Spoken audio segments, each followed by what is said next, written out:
I am the Tofu Golem. Please enjoy the video. You start by preparing.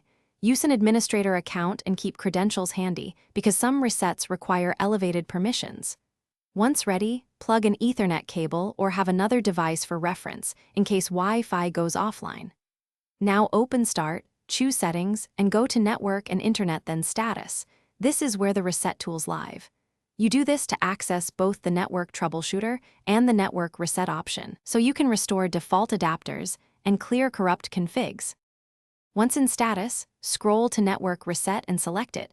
Read the prompt because Windows will remove adapters and revert settings. Click Reset Now and confirm.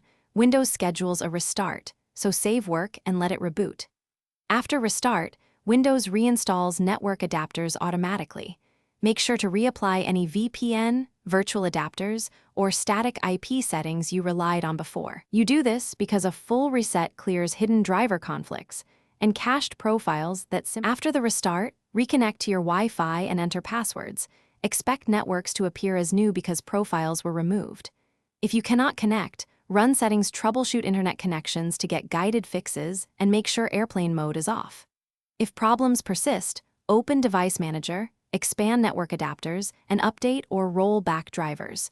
Drivers often cause persistent failures.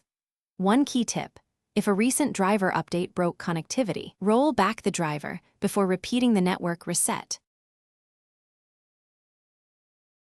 Thanks for watching. Consider subscribing if we helped you today.